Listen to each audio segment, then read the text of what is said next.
लेकिन हमारी बैठक होनी चाहिए। श्री माता जी को यही अपेक्षित है हम सबसे कि हमारी बैठक बढ़े। ये मराठी शब्द है, लेकिन माँ बार बार इस शब्द का उपयोग करती है कि आपकी बैठक होनी चाहिए। शुरू में जब हम सहज में आए थे तब हमें पता है कि घंटों बैठते थे और प्रवचन भी पूरा सुनना, श्री माता जी की पूजाएं देखना, ये सब होता था। और हमारे जो सीनियर थे सहज में वो हमें बताते थे कि ये होना चाहिए, इसके बगैर आपकी बैठक नहीं बढ़ेगी। तो समय कितना हो रहा है या ये नहीं देखना है, हमें हमारी बैठक बढ़ानी है।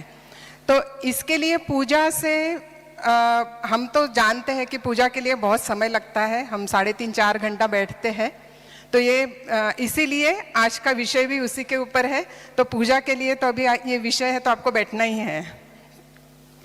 एक्चुअली ये विषय मुझे जो दिया है पूजा का टॉपिक है, इस पर इतना कुछ बताया है श्री माता जी ने कि पूजा मतलब छोटी छोटी चीज़। और मेरी आप सभी से ये रिक्वेस्ट रहेगी कि अगर आप श्री माता जी की जो साकार रूप में पूजाएं हुई है उसको अगर आप देखते हो तो काफ़ी चीज़ें इतनी पता चल जाती है हमें कि छोटी छोटी चीज़ें श्री माता जी पूजा के बीच में भी हमें बताती है। जब हमें ये टॉपिक दिया गया तो हमने जब श्री माता जी के स्पीच से ही सब सुनना शुरू किया तब इतनी सारी चीज़ें मिली है कि अभी मुझे लगता है अगर हम इतना सब बताने जाएंगे तो हमें समय कम पड़ेगा।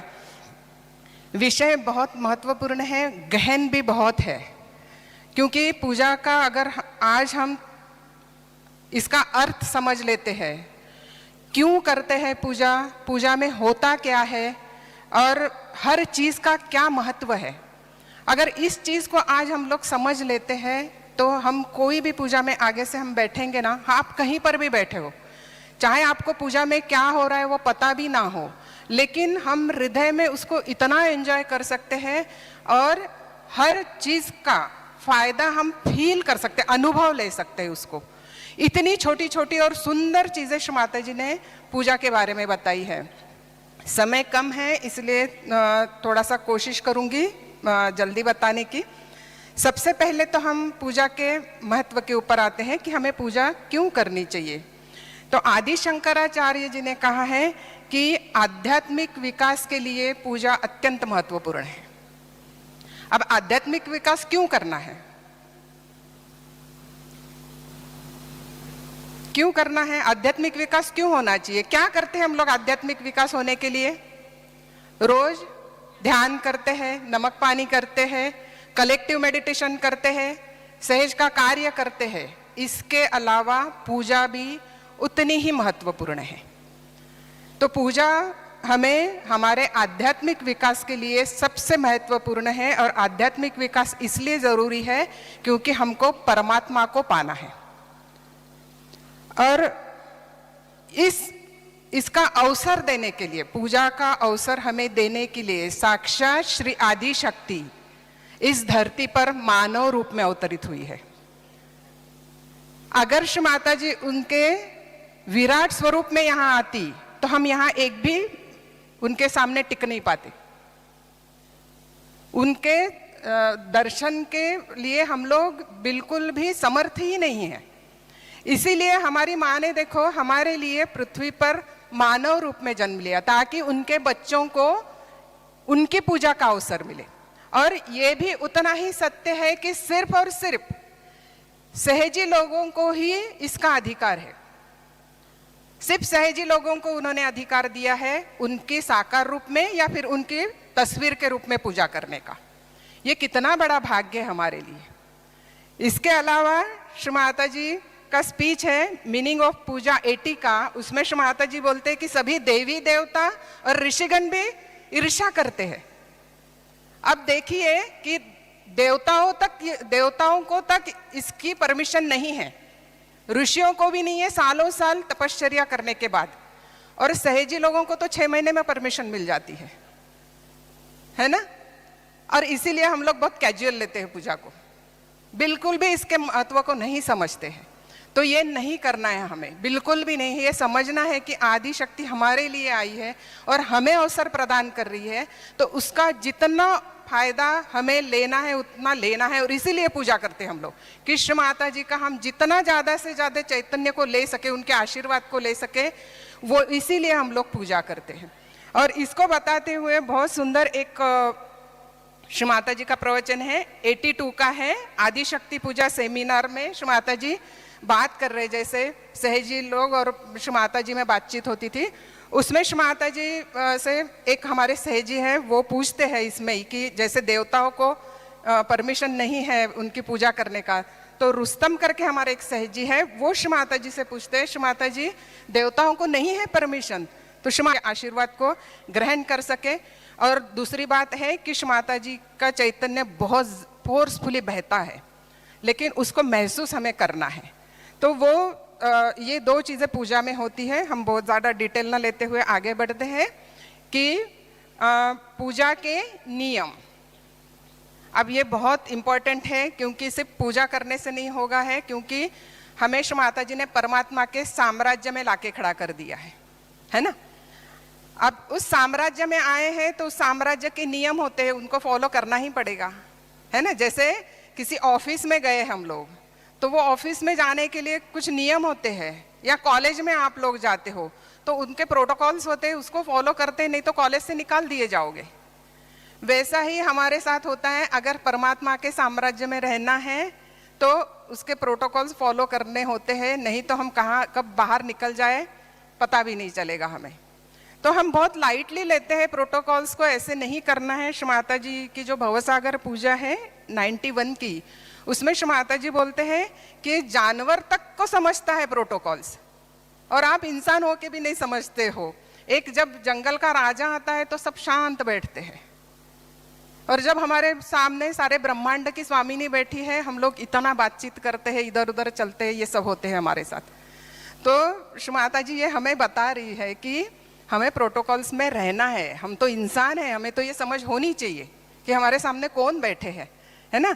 तो ये नियम बहुत ज़रूरी है सहजगा के। तो अभी हम लोग सिर्फ पूजा के नियमों के बारे में समझेंगे।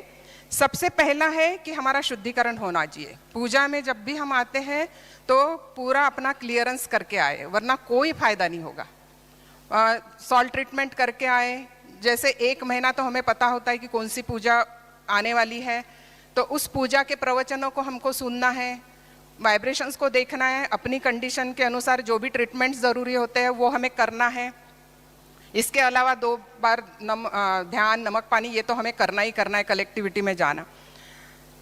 ये इसके साथ और एक बात, जैसे मैं अभी थोड़ा सा देख रही थी युवा शक्ति की तरफ, क्योंकि युवा शक्ति के बारे में बोलना है, तो एक्चुअली मैंने इसमें डाला नहीं था, क्योंकि ये बहुत बार बताया जाता है आप लोगों को।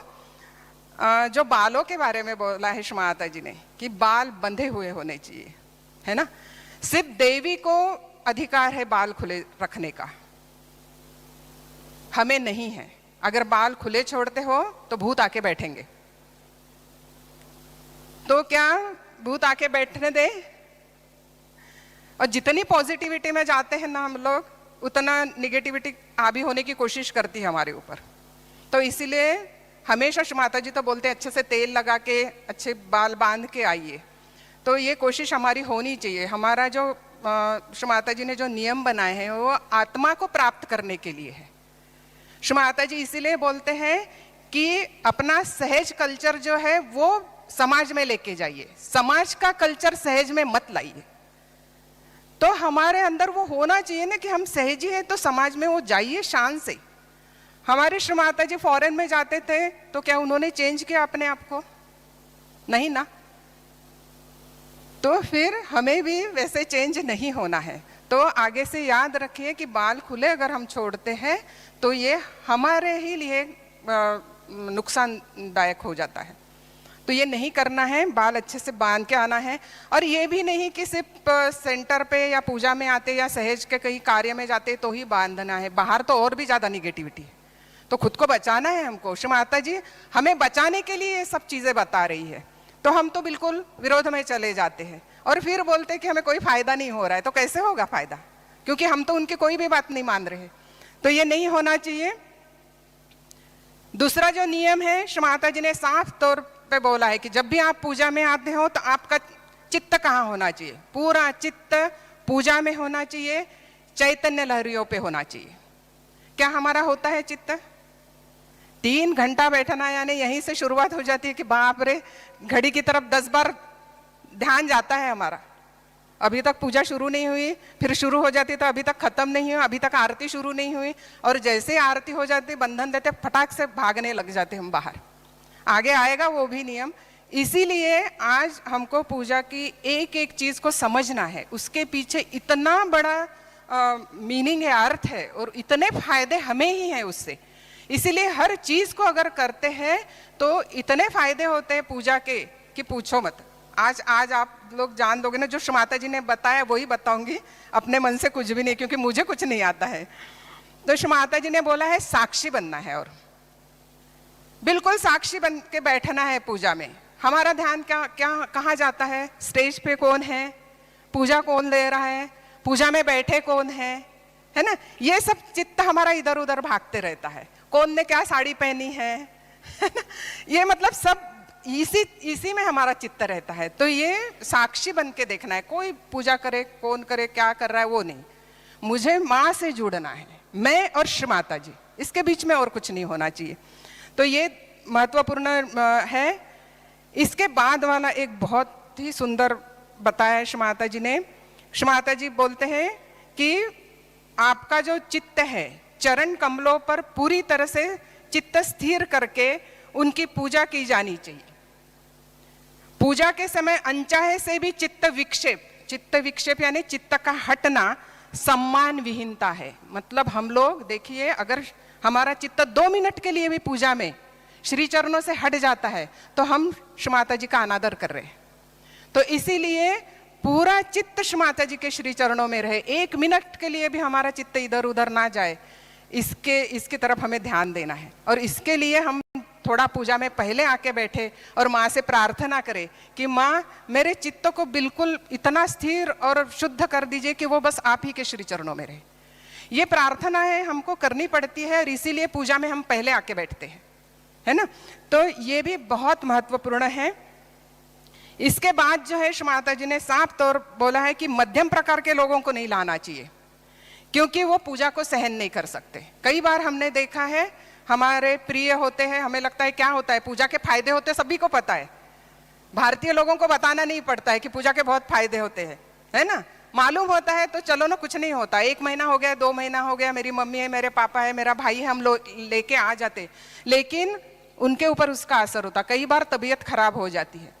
तो ऐसा हमें बिल्कुल भी नहीं करना है। श्री माता जी ने साफ तौर पर बोला है कि अभी तक उन लोगों ने समझा नहीं है पूजा का मूल्य, और ना ही श्री माता जी को समझा है। इसीलिए उनके मन में पूरी शंकाएं चलती रहती है। जैसे पूजा की विधि देखते हैं तो कई बार क्या हो जाता है कि श्री चरणों की पूजा चलती है तो ऐसा लगता है कि इनके चरणों को क्यों धोना, ये क्यों करते हैं ऐसा, ये सब विचार चलते, क्योंकि उनको श्री चरणों का क्या महत्व है पता ही नहीं होता है इतने जल्दी। इसीलिए श्री माता जी ने शुरुआत में भी 4 साल हमारे ही सीनियर लोगों को परमिशन नहीं दी थी, और हम 6 महीने में आ जाते हैं। तो पूरी तैयारी के साथ आना है, पूरी डेप्थ के साथ आना है हमें, है ना? तो ये होना चाहिए, पूरा मतलब प्रोटोकॉल फॉलो करते हुए हमें पूजा करनी है। उसके बाद श्री माता जी, और एक बहुत सुंदर ये है कि जब भी हम श्री माता जी का सम्मान नहीं करते, जब हमारी तरफ से अनादर हो जाता है, तो श्री माता जी ने कहा है कि ईसा मसीह बहुत क्रोधित हो जाते हैं और वो अपना गुस्सा क्या बोलते हैं, अब हिंदी में मुझे कई बार शब्द नहीं सूझते, मराठी लैंग्वेज होने के कारण उगलने लगते हैं, अपने गुस्से को उगलने लगते हैं। तो उसकी तकलीफ श्री माता जी को होती है। श्री माता जी इस पूजा में, ये पूजा है, इंपॉर्टेंस ऑफ पूजा ही है, 86 की है, स्पेन की। इसमें श्री माता जी का अगर आप वीडियो देखेंगे ना, तो श्री माता जी जोर जोर से अपने हाथ को आज्ञा चक्र पे घुमा रही है। मतलब उस पूजा में श्री माता जी ने बोला है कि अगर ईसा मसीह गुस्सा हो जाते हैं तो उसका असर नेचुरली हमारे ऊपर होना ही है, लेकिन माँ हमें बचाती है। श्री माता जी को सहन करना पड़ रहा है उनका गुस्सा, और श्री माता जी जोर जोर से अपने आज्ञा पे हाथ घुमा रही है। तो देखिए हमारी माँ को हम कितना तकलीफ देते हैं, उनका अनादर करके। तीसरा जो है कि आंखें खुली होनी चाहिए पूजा में, है ना। इसका भी बहुत सुंदर श्री माता जी ने बताया है। श्री माता जी बोलते हैं कि आप जो भी पूजा में जाते हो, देखिए हम लोगों में से काफ़ी लोग हैं कि जिन लोगों ने पहली पूजा जब हम अटेंड करते सहज में आने के बाद, आज भी हमें वो याद रहती है ना, है कि नहीं है। जिन लोगों ने उतने इससे नहीं की, क्योंकि मुझे भी अभी भी याद है क्योंकि मेरी बालेवाड़ी स्टेडियम में पहली शिव पूजा मैंने श्री माता जी की साकार पूजा अटेंड करी थी। तो श्री माता जी बोलते हैं कि जो भी पूजा आप अटेंड करते हो तो वहाँ पे जो भी उनकी तस्वीर होती है तो वो आप हृदय गम्य करिए, और उस वक्त आपको जो आनंद मिलता है वो शाश्वत बन जाता है। तो आप कभी भी उस पूजा को याद करो। जैसे हम अभी जो पूजा इसके पहले हुई है, उस पूजा को अगर हम लोगों ने हृदय से अगर किया होगा तो आज भी अभी हुई पूजा भी हम लोग उसका आनंद ले सकते हैं, क्योंकि हमने हृदय गम्य कर ली है श्री माता जी की उस तस्वीर को, उस पूजा को। तो इसीलिए पूजा में आंखें खुली होनी चाहिए। और दूसरा एक श्री माता जी और 86 का ही एक प्रवचन है, उसमें श्री माता जी आंखें खुली क्यों होनी चाहिए इसका कारण बोलते हैं, please keep your eyes open otherwise your chakras won't be all right. आपके चक्रास ठीक नहीं हो सकते, क्योंकि हम लोग आंखों से भी चैतन्य एब्सॉर्ब करते हैं। जब खुली आंखों से माँ के श्री चरणों में देखेंगे तो चैतन्य हम लोग लेते हैं और हमारे चक्रों के ऊपर उसका असर होता है। इसके बाद जो नियम है, हमेशा हम लोग देखते हैं कि पूजा में हम में से कुछ ही लोग पूजा के लिए स्टेज पे जाते हैं। तो कई बार ये होते हैं ना कि हम लोग निराश हो जाते हैं। ज़्यादातर युवा शक्ति बच्चों को बहुत काम करना पड़ता है पूजा में, मैक्सिमम लोड उन्हीं के ऊपर होता है। तो कई बार ऐसे होता है कि हम तो इतना काम करते हैं, हमें क्यों नहीं पूजा मिली, ये होता है। लेकिन इसमें भी श्री माता जी ने बोला है कि सभी कुछ दैवी शक्ति द्वारा पूर्व नियोजित होता है। श्री माता जी द्वारा ही ये पूर्व नियोजित होता है। तो हमारे लिए भी कोई ना कोई पूजा श्री माता जी ने नियोजन करके रखा हुआ है। जब मिलनी है, जब हमारी वो स्थिति बन जाएगी, हमें बिल्कुल मिलेगी। तो इसीलिए कभी भी ये नहीं सोचना है कि हमें क्यों नहीं मिली है और नाराज होना है हमें। तीसरा है कि जो भी स्थान मिला है हमें बैठने के लिए पूजा में, उस स्थान को हमें छोड़ना नहीं, बिना कारण छोड़ना नहीं है। जहाँ पर भी आप जो भी मिला है वहीं पर बैठ के हमें पूजा एंजॉय करनी है, क्योंकि ये भी श्री माता जी ने बताया है कि जो स्थान आपको मिला है वो आपकी आध्यात्मिक उन्नति के लिए बिल्कुल सही होता है। और इसीलिए हमें ये बिल्कुल भी नहीं सोचना है कि मैं कहाँ बैठी हूँ, मैं पीछे बैठी हूँ। कई बार ये हो जाता है कि सामने आके बैठने से माँ के बहुत नज़दीक चले गए, ऐसे बिल्कुल भी नहीं होता है। आगे श्री माता जी बोलते हैं कि हमारी शारीरिक निकटता से कहीं अधिक महत्वपूर्ण है हमारी आंतरिक निकटता। हम आंतरिक दृष्टा कितने श्री माता जी के पास है, ये सबसे महत्वपूर्ण है। आप शारीरिक दृष्टा कितने पास है, फोटो के कितने पास बैठे हैं, ये नहीं है, ये निकटता नहीं है। आप कहीं पर भी बैठे हो, कई बार हो जाता है हमारी युवा शक्ति को कहाँ कहाँ काम मिल जाते, पार्किंग में वगैरह काम मिल जाता है। ऐसे वक्त उनको लगता है कि हमें यहाँ मिला है तो क्या हमें पूजा का फायदा होगा, तो बिल्कुल होता है। पूजा का फायदा वहाँ पर भी होता है, क्योंकि पूजा हृदय में की जाती है। और अगर आज हम लोग पूरा समझ लेते हैं कि पूजा में क्या होता है, उसका महत्व क्या है, तो आप वहाँ पे हृदय में बैठ के सहस्त्रार पर चित्त रख के अगर हम वहाँ पर भी बैठते हैं तो पूरा फायदा पूजा का हमें वहाँ बैठ के भी होता है। क्योंकि आखिरकार श्री माता जी ने बोला है कि मैं आपको सहस्त्रार में मिलूंगी, तो वो यहीं मिलते हैं। आप कितना भी माँ के फोटो के पास जाके बैठो, नहीं मिलने वाली है, वो हमें यहीं पर मिलने वाली है। तो पूजा हमारी पूरी तरीके से वैसी ही होनी चाहिए। एक और है कि पूजा के बाद, जैसे अभी बोला हमने कि पूजा के बाद हम तुरंत उठ जाते, आरती के बाद बिल्कुल पूरी पूजा होने के बाद हमें अवश्य बैठना है ध्यान के लिए, क्योंकि पूरी पूजा होने के बाद सभी देवी देवता, आदि शक्ति की पूजा की है इसलिए सारे देवी देवता इतने खुश हो जाते हैं और श्री माता जी स्वयं खुश हो जाती है कि उनके बच्चों ने उनकी पूजा की है।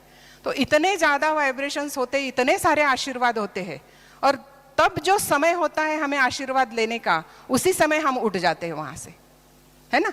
तो इसकी तकलीफ फिर श्री माता जी को होते हैं, क्योंकि श्री माता जी बोलते हैं गिव एंड टेक प्रोसेस जो है वो बैलेंस नहीं हो पाती, इधर से आता बहुत है लेकिन हम लेते नहीं है, तो ये प्रोसेस बैलेंस नहीं होती है, तो उसका असर श्री माता जी के ऊपर हो जाता है, उनको बहुत तकलीफ झेलनी पड़ती है। तो कम से कम अपनी तरफ से हमें आशीर्वाद मिल रहे हैं तो थोड़ी देर बैठने में क्या जाता है, इतना देने के लिए माँ बैठी है लेकिन हम लोग लेने के लिए तैयार नहीं है और उल्टा तकलीफ दे रहे हैं हम श्री माता जी को, तो ये नहीं करना है। और श्री माता जी ने साफ तौर मतलब साफ साफ बोल दिया है कि अगर आप मेडिटेशन के लिए बैठोगे नहीं पूजा के बाद तो आप वाइब्रेशंस को सक नहीं कर सकते, तो इस चीज को हमको बिल्कुल याद रखना है।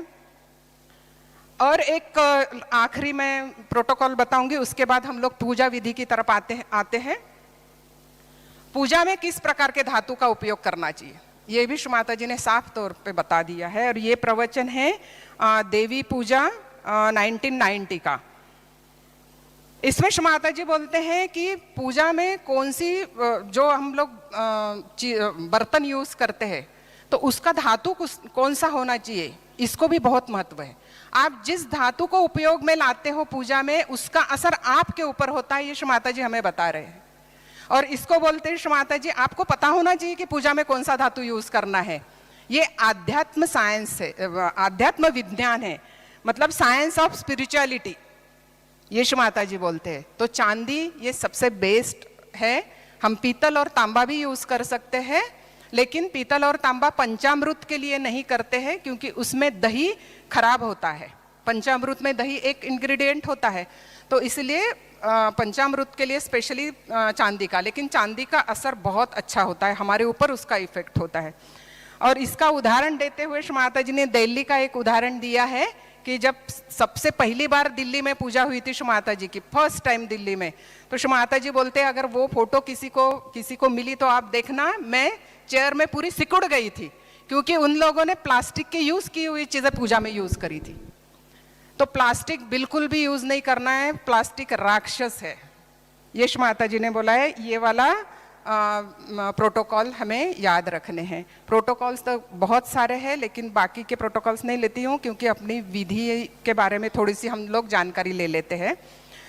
अब पूजा विधि की तरफ हम लोग बढ़ते हैं। पूजा विधि में जो शुरुआत से हम लोग कर रहे हैं, अभी तो हमने समझ लिया है कि हमें पूजा क्यों करनी है, क्योंकि हमको परमात्मा को प्राप्त करना है। परमात्मा को प्राप्त करने के लिए आत्मा को प्राप्त करना होता है। जब तक श्री माता जी बोलते हैं कि आप आत्मा को प्राप्त नहीं करोगे आप परमात्मा को नहीं जान सकते।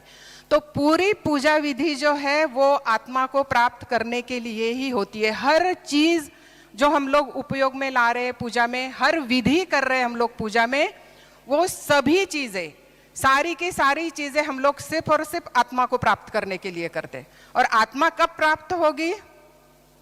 जब देवी देवता खुश होंगे। देवी देवता खुश हो जाएंगे तो क्या होता है कि हमारी कुंडलिनी शक्ति के लिए वो मार्ग बना देते हैं और तब कुंडलिनी शक्ति ऊपर उठती है और हम हमारे आत्मा को प्राप्त कर सकते हैं।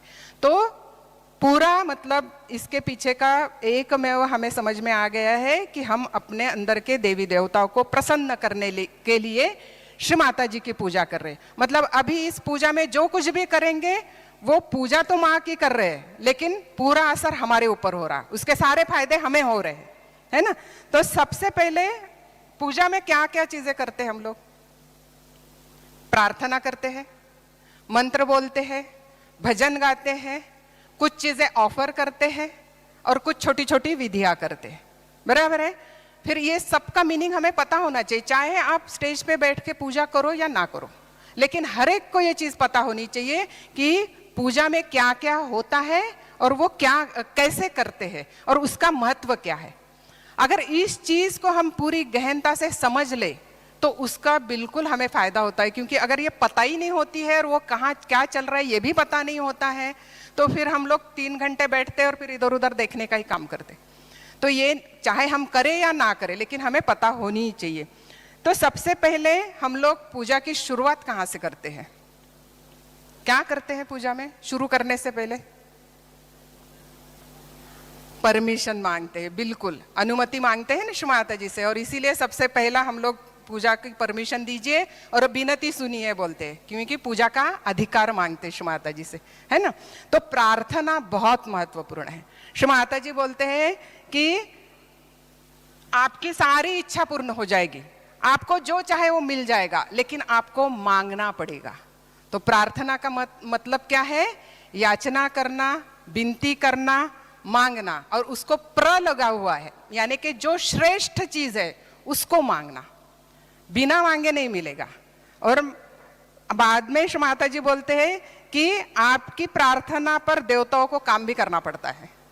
ये कंडीशन देवताओं के ऊपर है कि हम जो कुछ भी मांगेंगे देवताओं को करना पड़ेगा, इसलिए मांग लो। मांगने भी कंजूसी कर लेते हैं हम लोग, जब वो देने के लिए बैठे हुए फिर भी हम लोग इतनी हृदय से करनी है। लेकिन बस ये है, कंडीशन एक ही है कि हृदय से होनी चाहिए प्रार्थना। तो ये असर होता है, इसीलिए हम लोग शुरुआत में जो शुरू करते हैं तो माँ को परमिशन मांगते हैं, अनुमति दीजिए, और उसके बाद विनती सुनिए, हम लोग ये बोलते हैं। उसके बाद क्या करते हैं? विनती सुनिए के बाद क्या होता है? दूसरी प्रोसेस क्या होती है? सारी देवी देवताओं को हम प्रार्थना करते हैं, बिल्कुल बराबर है ना? श्री गणेशाय नमः, श्री सरस्वती नमः बोलते हैं ना ये।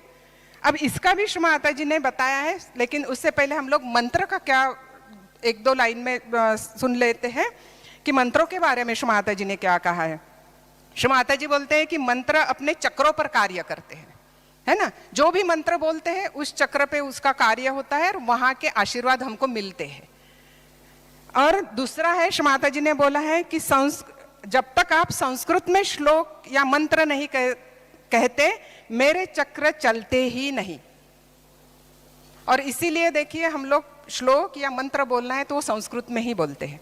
सिर्फ श्री माता जी ने बोला है लॉर्ड्स प्रेयर, मतलब आज्ञा की जो है वो हम लोग लॉर्ड्स प्रेयर बोलते हैं। बाकी सारे चक्रों के लिए हम संस्कृत में श्लोक ही मंत्र और या श्लोक बोलते हैं, क्योंकि ये देवों की भाषा है और इसीलिए वो जल्दी समझ जाते हैं और वो असर करते हैं। देववाणी बोला गया है संस्कृत को, तो इसीलिए हमें मंत्र बोलने ही चाहिए। तो मंत्र बोलते हुए भी श्री माता जी ने बताया है कि मंत्र कैसे काम करते हैं। तो ये भी गणेश पूजा है 82, ये भी सबने सुननी चाहिए। स्विट्जरलैंड की ये पूजा है गणेश पूजा 1982 की। इसमें श्री माता जी ने बताया है कि मंत्र कैसे काम करते हैं हमारे ऊपर। जब भी हम मंत्र बोलते हैं तो जो साउंड इको होता है ना, जैसे हमने बोल दिया, साउंड का इको श्री माता जी के साथ जो देवी देवता है वहां तक जाता है और उसका री इको होता है और उसका असर हमारे देवी देवताओं के ऊपर है और ये जागरूक हो जाते हैं। इस तरीके से देवता काम करते हैं। तो देखिए श्री माता जी ने कितनी छोटी छोटी चीज बता दी कि आप मंत्र बोल रहे हैं, उसका वो वहां तक जा रहे हैं और वहां से री इको होके हमारे ऊपर उसका असर हो रहा है अच्छा, और वो काम कर रहा है ना? तो फिर मंत्र कैसे बोलने चाहिए? मन ही मन में नहीं ना, वहां तक माँ तक तो पहुंचे, लेकिन इसका मीनिंग ये भी नहीं है कि चिल्ला के बोलो, है ना? एक लय में होना चाहिए। इसके ऊपर भी अभी एक वीडियो है जिसमें वो भी श्री माता जी की पूजा चल रही है और श्री माता जी बीच में रोक देते हैं, बोलते हैं कि ऐसे मंत्र बोलते हैं कि ताल सुर में गाइए, एक लय में गाइए, और एकदम स्लो भी नहीं होने चाहिए, एकदम फास्ट भी नहीं होने चाहिए, इस तरीके से गाना है। श्री माता जी बोलते हैं कि घोड़े के जैसे नहीं होना चाहिए, ऐसे एकदम फास्ट नहीं चलने चाहिए। श्री माता जी वहां उस स्पीच में 3 बार बोल रहे हैं कि शस्त्रार पकड़ रहा है। तो देखिए मंत्रों का कितना असर हमारे ऊपर होता है। तो इस तरीके से हमें मंत्रों को बोलते समय भी अच्छे से बोलना है, सबके साथ सुर में सुर मिलाते हुए हमको मंत्रों को बोलना है। अब जो है, जो हम ये बोलते हैं, ये मंत्र जो बोलते हैं श्री गणेशाय नमः वगैरह, तो इसके लिए 2 स्पीचेस मुझे मिले हैं श्री माता जी के, जिसमें इसका श्री माता जी ने बताया इसके बारे में। श्री माता जी इसमें बोलते हैं कि यदि आपका ग्रहण सामर्थ्य अच्छा नहीं है तो पूजा का कोई लाभ नहीं होगा। अगर आप लेने के लिए योग्य ही नहीं है, माँ दे तो बहुत देती है पूजा में, लेकिन हम लोग लेने के लिए ही तैयार नहीं है तो पूजा का कोई लाभ नहीं है। हम 3 घंटा बैठ रहे, कितनी भी सारी पूजाएं कर ले, लेकिन हम अगर लेते ही नहीं है उस पूजा में तो वो पूजा करने का कोई मतलब नहीं है। बस हम अपना समाधान करते हैं कि हम पूजा में आ गए, है ना? तो ये नहीं होना चाहिए। श्री माता जी बोलते हैं इसके लिए आप अपने इस यंत्र को तैयार करते हैं। सबसे पहले तो अपने यंत्र को, यानी हमारे सूक्ष्म शरीर को तैयार करना है, और इसके लिए क्या करना है ये भी श्री माता जी आगे बोलते हैं कि यह तैयारी भिन्न देवी देवताओं को प्रार्थना द्वारा होती है अर्थात कुंडलिनी पूजा। सभी देवी देवताओं की प्रार्थना करना यानी कुंडलिनी पूजा, ये माता जी ने स्पष्ट रूप से उसमें बोला है। मतलब शुरुआत में हम लोग कुंडलिनी पूजा करते हैं, मतलब सारे भिन्न देवी देवताओं को जब हम प्रार्थना कर रहे हैं, है ना। और आगे माता जी बोलते हैं जब मेरी कुंडलिनी से प्रार्थना करते हो तो इसका प्रतिबिंब आपके ऊपर आता है और आपकी कुंडलिनी शक्ति जागृत हो जाती है और यही आपके उत्थान का प्रारंभ है। तो शुरुआत हमारी पूजा में हमारी शुरुआत हो गई। और दूसरा एक स्पीच है माता जी का, इंग्लैंड का है 82 का। उसमें माता जी ने बहुत सुंदर बताया है कि सभी देवताओं को हम प्रणाम करते हैं या नमन करते हैं, यानी क्या करते हैं कि आप सभी देवताओं को खुद के मतलब इस पूजा में हमारी मदद के लिए आइए, इसके लिए उनको प्रार्थना करते हैं। ये बोला है माता जी ने इसमें कि आप खुद के ही सहायता के लिए देवताओं को बुलाते हैं कि हमारी सहायता कीजिए इस पूजा में, है ना। और बाद में माता जी बोलते हैं कि फिर आप उनको आमंत्रित करते हो। तो ये हो गया हमारी सेकंड स्टेप जो है वो। और इसके बाद क्या करते हैं हम लोग, इसके बाद क्या होता है, संकल्प लेते हैं, है ना। संकल्प यानी क्या होता है, दृढ़ निश्चय। अब किस चीज का दृढ़ निश्चय, पूजा में संकल्प करना चाहिए। ऐसे हमारी हिंदू संस्कृति में भी पहले से है कि कोई भी पूजा करते तो संकल्प लेते हैं, है ना। तो इस पूजा में भी हम संकल्प लेते हैं यानी दृढ़ निश्चय लेते हैं कि आदि शक्ति की पूजा हमें करनी है। यह हमारा संकल्प है। क्यों करना है, हमारी आध्यात्मिक उन्नति हो और हमें मोक्ष प्राप्ति हो, इसके लिए हम लोग संकल्प करते। उसके बाद हम लोग क्या करते हैं, वक्रतुंड महाकाय बोलते हैं, है ना। माता जी ने इसके लिए भी बहुत सुंदर बताया, हर चीज को बताया माता जी ने कि श्री गणेश क्या है, विघ्नहर्ता। तो आपके और पूजा के बीच आने वाली सभी बाधाओं को निकाल देते हैं वो, इसीलिए हम लोग ये श्लोक बोलते हैं। देखिए ये भी संस्कृत में ही बोलते हैं हम लोग श्लोक, है ना। तो ये सब चीजें अगर हमें पता हो तो पूजा के वक्त जब वो चलता है उधर स्टेज पे और हम लोग सब पीछे बैठते, दिखता नहीं है, लेकिन अगर ये हमें पता है तो वो भाव तो हमारे अंदर आ सकता है ना। हम वो हमारे मन में तो माता जी से प्रार्थना कर सकते हैं ना। जब हम लोग सभी देवी देवताओं को आह्वान करते तो हम ये तो बोल सकते हैं ना कि हे भगवान, हे सभी देवी देवता हमारी मदद के लिए आइए। ये हृदय से प्रार्थना हमारी होनी चाहिए। और जब हम लोग ये प्रार्थना करते हैं तो असर देखना है, हम उसको अनुभव करते हैं, वाइब्रेशंस बढ़ते हैं हमारे। इसीलिए बोला गया कि पूजा ये हृदय से होनी चाहिए, है ना। इसके बाद भजन हम लोग गाते हैं। भजन मतलब स्तुति प्रिय होते हैं देवी देवता, इसलिए आप जितनी स्तुति करेंगे उतनी हमारे अंदर के जो अच्छे गुण हैं वो शक्तिशाली होते जाएंगे। ये भी माता जी ने बताया, इसलिए हम लोग भजन गाते हैं। देवी देवता स्तुति प्रिय होते हैं, इसलिए वो प्रसन्न हो जाते हैं। और भजनों में बहुत शक्ति होती है, क्योंकि ये हम लोगों मतलब साक्षात्कारी लोग गाते हैं, इसमें बहुत शक्ति होती है, क्योंकि हमारे एक एक शब्द में वो शक्ति है। हम सहेजी जो एक शब्द बोलते हैं उसमें भी बहुत ताकत होती है। तो इसका भी अनुभव बताते हुए माता जी ने, वेळ कमी है पण थोडंसं एक अनुभव म्हणजे माता जी ने ही बोला हुआ, स्वतः खुद ही बोल रहे हैं इसमें। गणेश पूजा 92 की स्पीच है ये। इसमें माता जी बताते हैं कि मतलब बात कर रहे, प्रवचन चल रहा है, उसमें बोलते हैं कि कल देखो कितना तूफान आया था। और माता जी बोलते हैं कि मैं तो बिल्कुल शांत थी, मैंने तो आपको कुछ नहीं बोला, मैं देख रही थी कि आप क्या करते हो। और जैसे ही आप लोगों ने भजन गाना शुरू कर दिया तूफान रुक गया। मतलब आप लोगों ने ही समझ लिया कि भजनों में शक्ति होती है, वो तूफान को भी रोक सकती है। इतनी ताकत सहेजी लोगों के भजनों में है। लेकिन इसके लिए हमारा जो कुछ भी करना है सहज के प्रति वो पूरी हृदय से होना चाहिए, है ना। इसके बाद हम लोग क्या करते हैं, कलश पूजन होता है ना। कलश पूजन करते हैं। कलश पूजन क्यों करना है, इसके भी 2 रेफरेंसेस बहुत सुंदर मिले हैं। पहला रेफरेंस है 79 का है, नवरात्रि पूजा का। इसमें माता जी बोलते हैं कि परमेश्वर ने जो इच्छा की उसको कार्यान्वित करने से पहले उसको एक घट में भर दिया, और उस इच्छा के कारण आज हम लोग मानव बने हैं, इतनी बड़ी स्थिति में आए हैं। तो उनकी इच्छा शक्ति को वंदन करना ये पहला कर्तव्य है आपका। तो हमेशा जब घट पूजा चलती है, कलश पूजन चलता है, तो हम परमात्मा की इस इच्छा शक्ति को पहले प्रणाम करेंगे।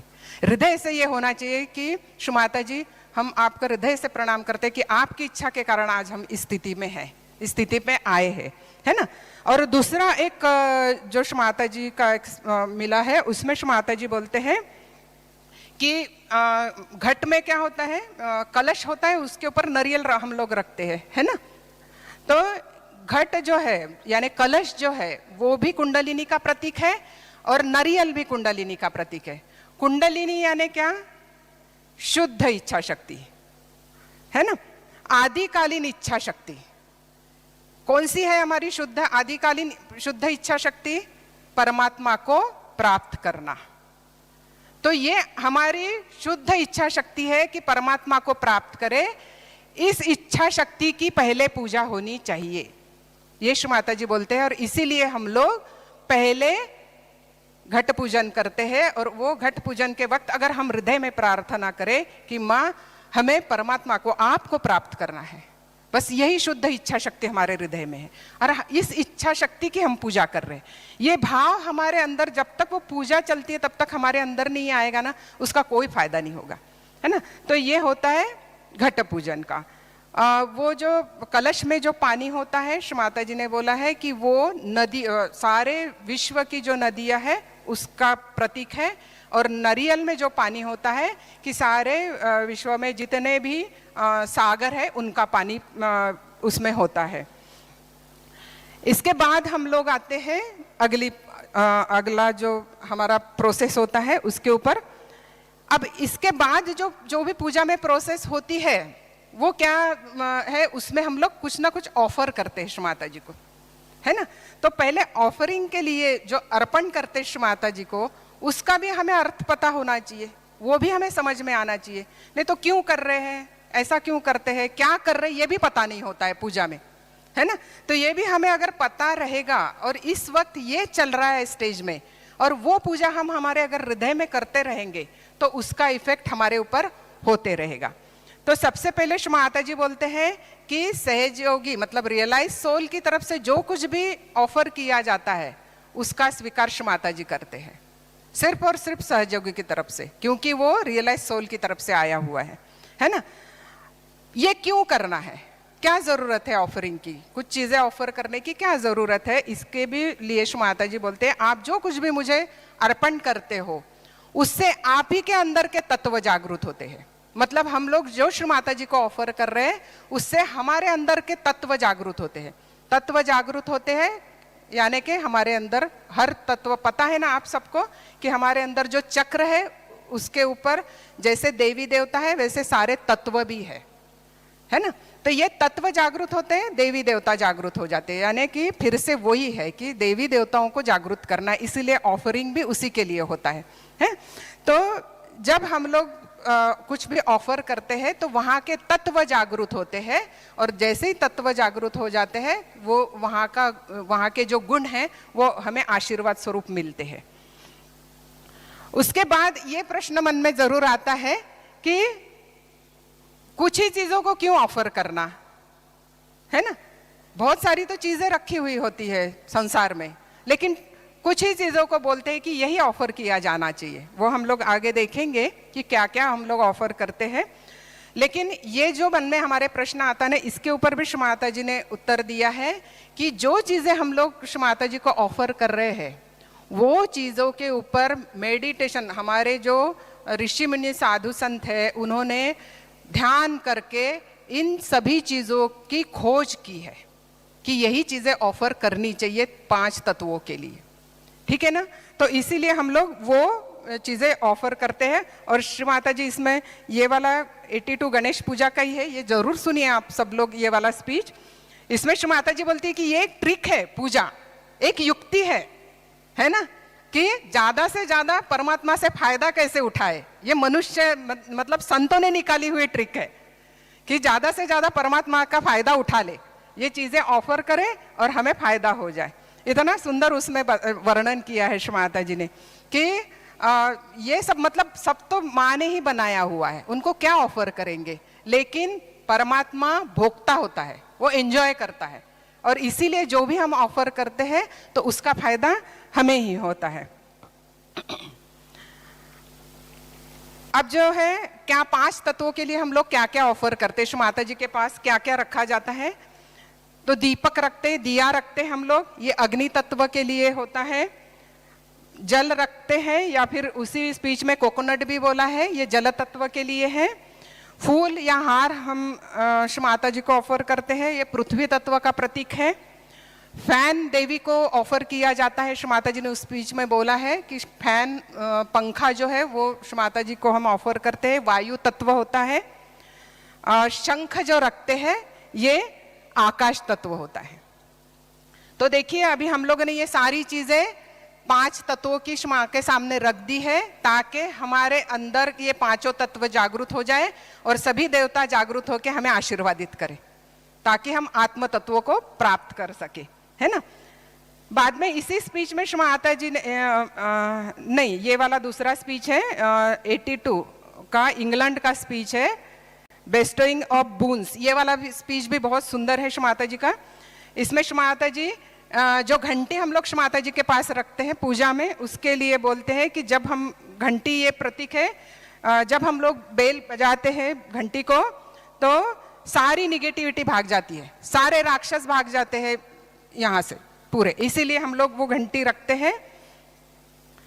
इसके बाद चावल जो पूजा में हम लोग ऑफर करते हैं, अक्षत जिसको हम लोग बोलते हैं, है ना, या तो वो रेड कलर की होती है या तो फिर येलो कलर की, यानी या तो हम कुमकुम लगाते हैं चावल को या तो हम हल्दी लगाते हैं। तो ये जो अक्षत होती है, तो चावल ही क्यों, ये भी माता जी ने बताया है कि चावल सभी देवताओं को पसंद है, इसीलिए हम लोग अक्षत स्वरूप देवताओं को अर्पण करते हैं। अगर उसको हल्दी लगाते हैं, मतलब पीले चावल ऑफर करते हैं, तो हमें क्रिएटिविटी का आशीर्वाद यानी स्वादिष्ठान चक्र का आशीर्वाद मिलता है।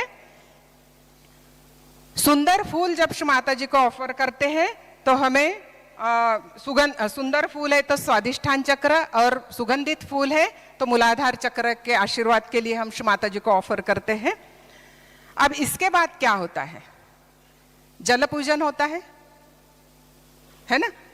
अब देखिए ये क्या हो रहा है, एक तरफा ही हो रहा है, लेकिन ये करना ही पड़ेगा क्योंकि ये विषय ही गहन है और इसमें क्वेश्चन आंसर या ये सब नहीं कर सकते, काफी लंबा खींच जाएगा। तो हम लोग जल पूजन, फिर पंचामृत अभिषेक और फिर फूलों का अभिषेक, मतलब देवी पूजन के बारे में जानकारी लेते हैं। दादा वेळ है ना। हाँ।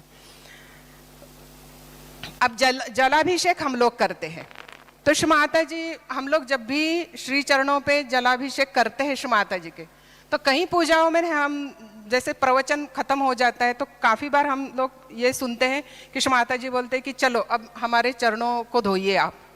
गणेश पूजन करना अवश्य है, यानी माँ के श्री चरणों के ऊपर जल डालना ये गणेश पूजा ही होती है। और इसके रेफरेंसेस काफ़ी सारे मिले हैं मुझे, मतलब माता जी ने ही उनके प्रवचनों में विषय पे बोलना होगा शायद से, तो इतने मिले हैं, लेकिन उसमें से हम लोग कुछ ही देखते हैं। तो जल पूजन का महत्व समझने के लिए पहले 3 बातें हमें बहुत क्लियर होनी चाहिए कि गणेश जी कितने महत्वपूर्ण हैं। दूसरा, श्री माँ के श्री चरणों का महत्व हमें पता होना चाहिए, है ना। उसके बाद में अभिषेक किसे कहते हैं, जल ही क्यों डालते हैं, ये भी पता होना चाहिए। इतनी छोटी छोटी चीज सब बताई है माता जी ने। अभिषेक किसे कहेंगे, जल का क्या महत्व होता है, श्री चरणों का क्या महत्व है। तो सबसे पहले गणेश पूजन, कोई भी पूजा का शुभारंभ ही गणेश पूजन से होता है ना। क्यों होता है, क्योंकि हर चीज के सार श्री गणेश है, शुरुआत उन्हीं से है, अंत भी उन्हीं से है ना। और सबसे पहले प्रथम देवता उन्हीं को कहा जाता है। और ये जो पूजा है अपने इंपॉर्टेंस ऑफ पूजा 86, इसमें माता जी ने साफ तौर पे बोला है, श्री गणेश के रूप में मेरी पूजा करके आप में अबोधिता प्रस्थापित होती है, तब आप आदि शक्ति की आराधना करते हैं। इस वाक्य का मीनिंग हम समझे क्या, समझ में आया क्या, क्या बोला है माता ने। जब तक गणेश तत्व हमारे अंदर जागृत नहीं होता, जब तक हमारे अंदर अबोधिता नहीं आती, तब तक आदि शक्ति की पूजा करने के योग्य ही हम नहीं होते। गणेश पूजा के बाद ही हम आदि शक्ति की पूजा कर सकते हैं, है ना। इसीलिए सबसे पहले हमें गणेश पूजन करना बहुत ज़रूरी है। अब हम लोग जो है श्री माँ के श्री चरणों के महत्व के बारे में थोड़ा सा जानते हैं। इतना सुंदर बताया है, अगर इस महत्व को समझ जाते हैं ना तो मतलब मैंने तो जब ये सुनना शुरू किया और थोड़ा सा लिखना शुरू किया तो मैं बोली माँ मैंने तो कभी इतना मतलब नहीं समझा था, मतलब उतनी डेप्थ श्री माँ के श्री चरणों के प्रति मतलब हम बहुत लाइटली लेते हैं। इतने पावरफुल है श्री माँ के श्री चरण। तो उसका सबसे पहला जो रेफरेंस मैं बता रही हूँ ये है 82 का राहुरी का दुर्गा पूजा का प्रवचन है। पूरा प्रवचन होने के बाद जब पूजा शुरू होती है तब श्री माता जी, फॉरेनर्स भी बैठे होते हैं और इंडियंस आके श्री माँ के श्री चरणों में पूजा ऑफर करने आते हैं सामने। तब श्री माता जी उनको मतलब उनका डिस्कशन चालू है वहाँ पे, अगर आप सुन सके तो जरूर इस पूजा को सुनना। वहाँ पे श्री माता जी बोलते हैं कि मराठी में बोलते हैं खरे वाइब्रेशंस पायात असते, श्री चरणों में तो असल में वाइब्रेशंस है। तो फिर जो हमारे इंडियन भाई है वो बोलते हैं कि श्री माता जी फिर इनको बता दीजिए ना, तो वो बोलते कि नहीं वो समझते नहीं है। ठीक है मैं बताती हूँ, ये बोलते हैं। और बाद में श्री माता जी जैसे पूजा शुरू होते फिर फॉरेनर्स को बताते हैं। श्री माता जी बोलते हैं कि इंडिया में, मतलब इंडियन लोगों का नाम, हम लोगों का नाम लेके श्री माता जी बोलते हैं कि भारत में जो भारतीय लोग हैं वो कभी भी अपनी माँ की हाथों पे मतलब कर कमलों की पूजा नहीं करते, हमेशा श्री चरणों की पूजा करते, क्योंकि वो मानते हैं कि माँ के श्री चरणों में गंगा बहती है और सारी शक्तियाँ श्री चरणों में ही है। और इसीलिए वो कभी भी कर कमलों का अभिषेक नहीं करते, वो हमेशा श्री चरणों का अभिषेक करते हैं। और बाद में श्री माता जी उनको गंगा नदी का महत्व बताती है कि गंगा में आप कितनी भी गंदगी डाल दो वो क्या हो जाता है, उसमें इतना चैतन्य है कि वो गंदगी को बेअसर कर देता है, कोई असर नहीं होता वो पानी पे, वो फिर से शुद्ध ही रहता है ना। तो उसी तरीके से श्री माता जी बोलते हैं कि गंगा ये स्वर्ग से आई हुई है, इसीलिए वो चैतन्य में है। और वो माता जी बोलते हैं कि हमने आपको उस कैटेगरी में लाके बिठा दिया है देवताओं की। तो देखिए हमें कहाँ बिठा दिया है श्री माता जी ने, है ना, कितना महत्व है उनके चरणामृत का। तो ये भी 82 का स्पीच है श्री माता जी का, इसमें श्री माता जी बता रहे हैं ये। अब श्री चरणों के बारे में उन्होंने छोटे छोटे अलग अलग स्पीच में बताया है, वो मैं थोड़ा सा बता दूं कि श्री चरणों में सबसे ज़्यादा वाइब्रेशंस होते हैं, श्री माता जी ने बताया है। उसके बाद है the photo of the Devi's feet is the strongest for correcting problems. इतने शक्तिशाली होते, मतलब देवी के श्री चरणों की, श्री माता जी के श्री चरणों की फोटो इतनी शक्तिशाली है कि कोई भी समस्या को सॉल्व करते, इसको कोई भी समस्या उसे क्लियर कर सकती है। दूसरा ये है कि कौन सी भी अनगिनत समस्याएं, कितनी भी समस्याएं हो उसको सॉल्व कर सकते हैं श्री चरण। और स्पेशली श्री माता जी बोलते हैं कि ईगो और सुपर ईगो के लिए बहुत ही अच्छा है ना। ये भी 80 का है, 17 मई 1980 का स्पीच है। इसमें श्री माता जी ने ये बोला है कि अनगिनत समस्याएं तथा ईगो और सुपर ईगो के लिए श्री चरण बहुत इफेक्टिव है।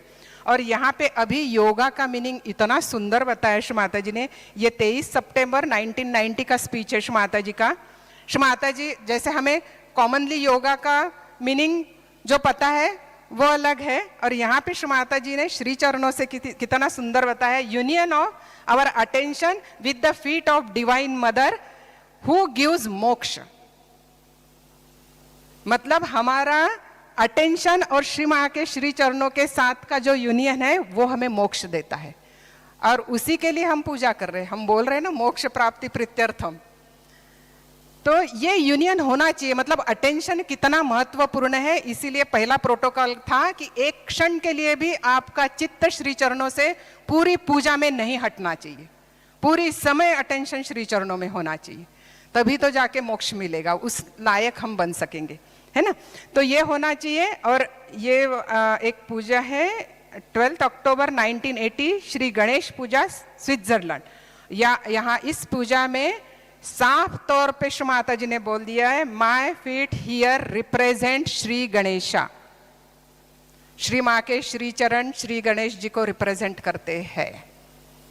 कितने लोग मानते हैं? इस बात को। सब लोग नहीं मान रहे, इसीलिए फिर गणेश जी की मूर्ति लेके आके पूजा करते हैं है ना। अब मानना पड़ेगा, क्योंकि अब पता चल गया है कि श्री माँ के श्री चरण ही श्री गणेश है, तो गणेश पूजा करेंगे तो उनके ही श्री चरणों में करेंगे, कोई जरूरत नहीं मूर्ति लाके करने की। फिर हम आधे अधूरे हैं, एक पैर क्या बोलते हैं उसको, बोट में, और एक पैर मगरमच्छ के पीठ पर, तो फिर कब मगरमच्छ हमें खींच लेगा वो पता भी नहीं चलेगा। ऐसे नहीं होना चाहिए, सहज में दोनों पैर बोट पे रखो, नाव में रखना है हमें, है ना। तो ये बिल्कुल अब हमें पता चल गया है। My feets here represent Shri Ganesha and they are innocent, so we are trying to worship those so that within you Ganesha should be invoked. मतलब जब हम श्री माँ के श्री चरणों की पूजा करते हैं तो हमारे अंदर गणेश जी जागृत हो जाते हैं, और जब गणेश जी जागृत हो जाते हैं तब आदि शक्ति की पूजा करते हैं हम लोग। इसीलिए जलाभिषेक हम लोग पहले करते हैं श्री चरणों का। अब अभिषेक का भी मतलब इतना सुंदर बताया है श्री माता जी ने कि वो अगर पता चल जाए ना तो हम पूजा में बहुत एंजॉय कर सकते हैं। श्री माता जी बोलते हैं कि जब हम, ये इंग्लिश में, मैं हिंदी में बता देती हूँ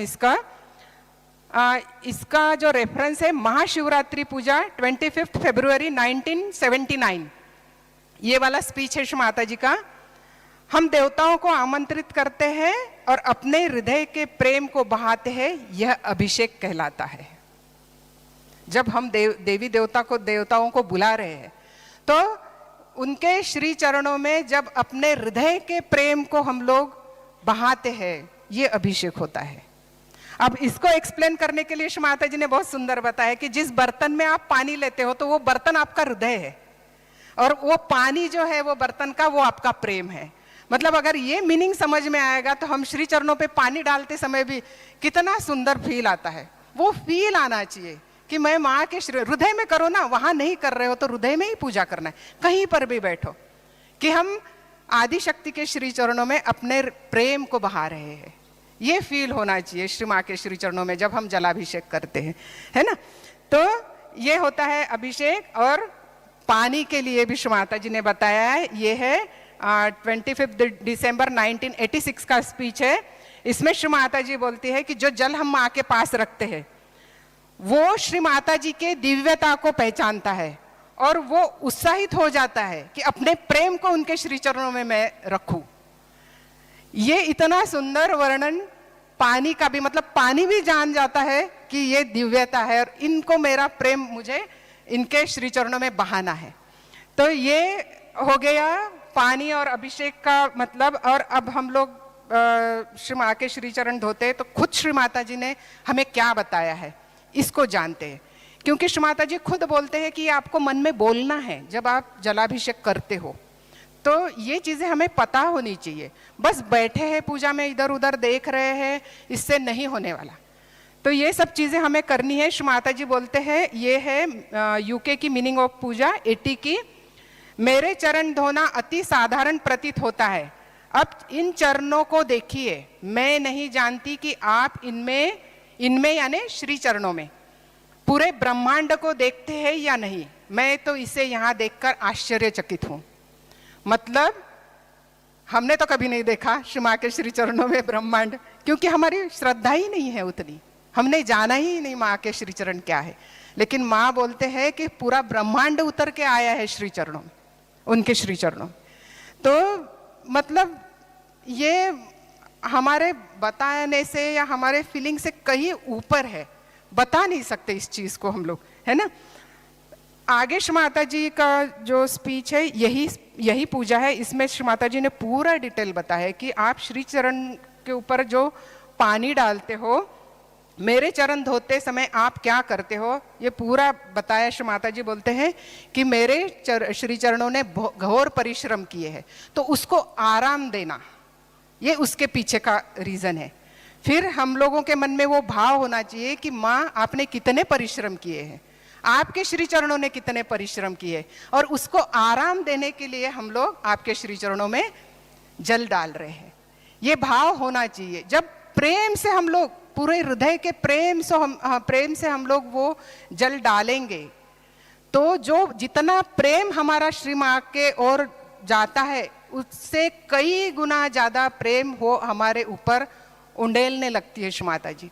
और जब हम लोग ये करते हैं ना, वाइब्रेशंस चेक करना है। श्री माता जी खुद बोल रहे हैं इस स्पीच में कि आपके वाइब्रेशंस बढ़ेंगे, आप महसूस कर सकते हो इस चीज़ को। और उदाहरण देते हुए तो इतना सुंदर बताया है कि जैसे एक छोटा बच्चा बड़ी प्यार से आपके अपनी माँ के गाल पे हाथ लगाता है, तो उस माँ का हृदय जैसे उछलता है, एकदम प्रेम से, प्रेम उछलने लगता है। बस सेम हमारे साथ होता है। जब भी हम इस भावना से माँ के श्री चरणों में पानी डालते हैं, तो माँ का प्रेम हमारे लिए कई गुना ज़्यादा बढ़ के हमारे तरफ आता है। इसको हम लोग महसूस कर सकते हैं। ये श्री चरणों का महत्व हमें पता होना चाहिए। मुझे लगता है अगर ये इतना पता है तो अगली बार से हम लोग जब भी श्री चरणों का अभिषेक चलेगा, तब हमें पता होना चाहिए कि गणेश पूजन है, हमारे अंदर वो गणेश तत्व जागृत होना चाहिए। जितने गणेश जी प्रसन्न होते हैं माँ की पूजा के लिए, उतनी ही प्रसन्न भाव से हमें माँ की पूजा करनी है। तब जाके तो हम इनोसेंट बन सकते हैं, और तब जाके हम आदिशक्ति की पूजा कर सकते हैं ना। तो अब पंचामृत अभिषेक की ओर आते हैं। पंचामृत अभिषेक के बारे में भी श्री माता जी ने बताया है कि जो 5 चीजें उपयोग में,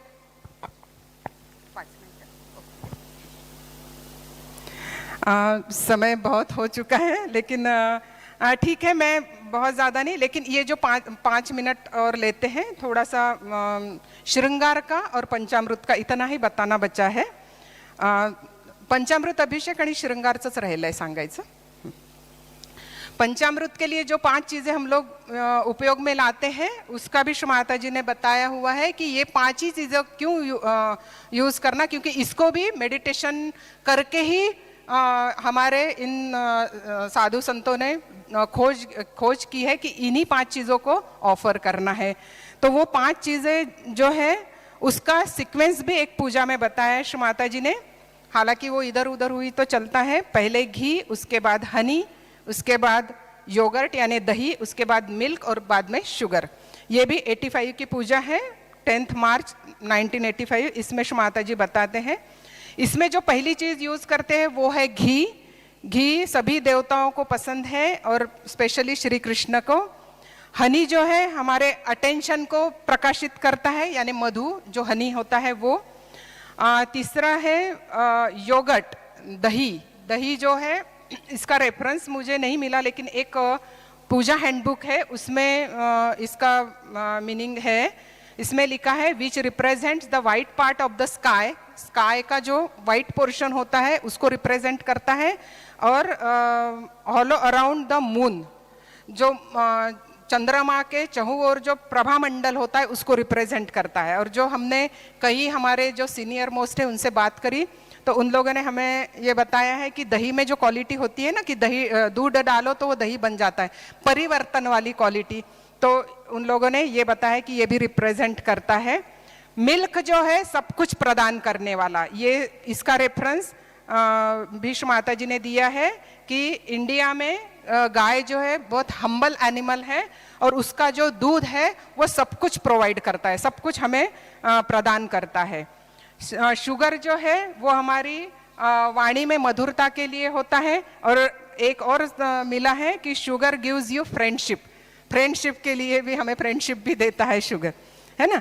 और कृष्ण के नाम अगर हम पढ़ते हैं तो ये पूरे प्रिय, कृष्ण को प्रिय है, और कृष्ण ही यहाँ आने के बाद विराट हो जाते हैं, है ना।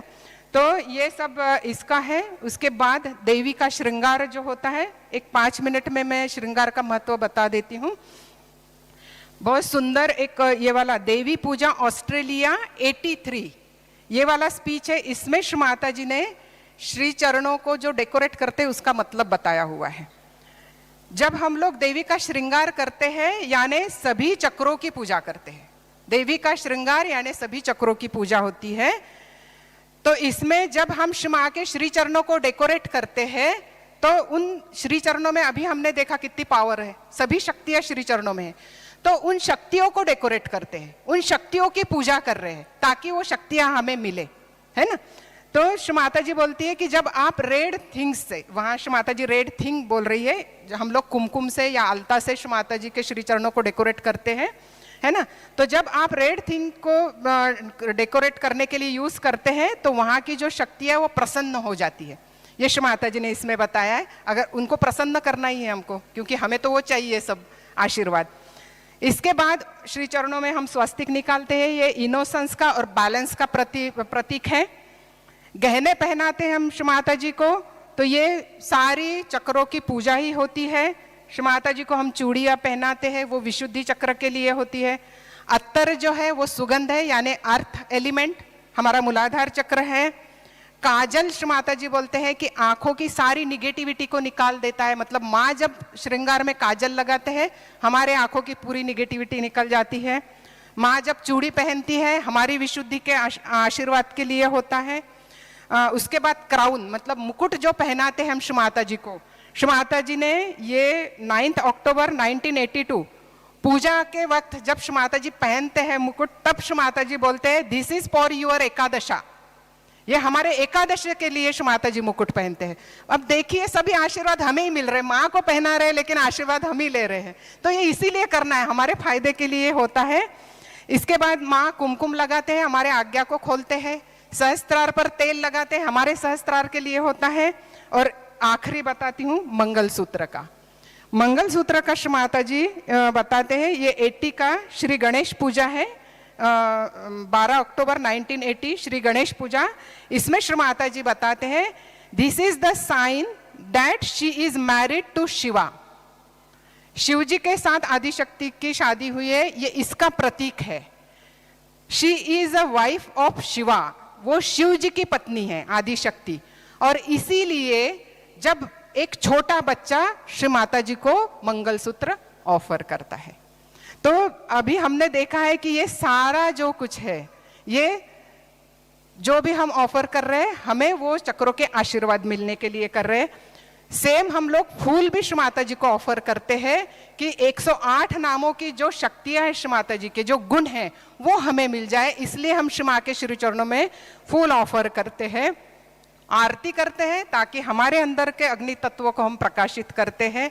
माँ को भोग लगाते हैं ताकि हमें वो आशीर्वाद मिल जाए अन्नपूर्णा का। माँ की ओटी भरते हैं, ये बहुत इंपॉर्टेंट है, 1-2 मिनट में ओटी का इंपॉर्टेंस बता दूंगी मैं। श्री माता जी बोलते हैं कि जो आप ओटी भरते हो तब 2 प्रॉब्लम्स के लिए होती है। एक होता है कि हमें सहज में पैसे देने चाहिए, वो आप हमारे बेहतरी के लिए है, लेकिन श्री माता जी बोलती है कि मुझे ये बोलना क्यों पड़ रहा है कि आपको देना चाहिए। श्री माता जी बोलते हैं इसीलिए मैं आपसे याचना करती हूँ कि मुझे मेरी ओटी भरो, चावल डालिए मेरी झोली में, क्योंकि आप 5 बार डालते हो तो मैं 7 बार वापस करती हूँ आपको।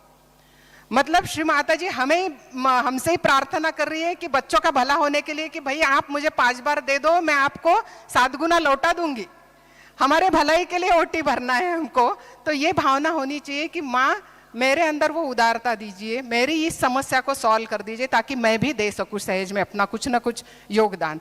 और दूसरा है संतुष्टि को प्रकाशित करती है, कारण क्योंकि चावल जो है वो भोजन को रिप्रेजेंट करता है, इसलिए संतुष्टि का प्रतीक है।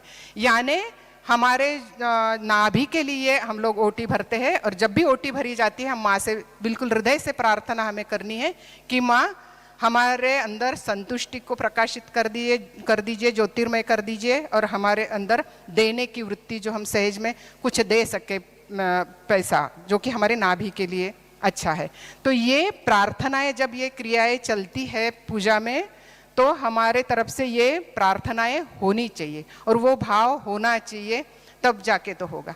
तो इसीलिए श्री माता जी आखिर में बोलती है कि पूजा की जरूरत मुझे नहीं है, आपको है। तो सही में है ना? हमने अभी जितना भी सुना है इसमें माँ का क्या फायदा है? श्री माता जी का फायदा हुआ कि हमारा फायदा हुआ? पूरा के पूरा हमारा फायदा है ना।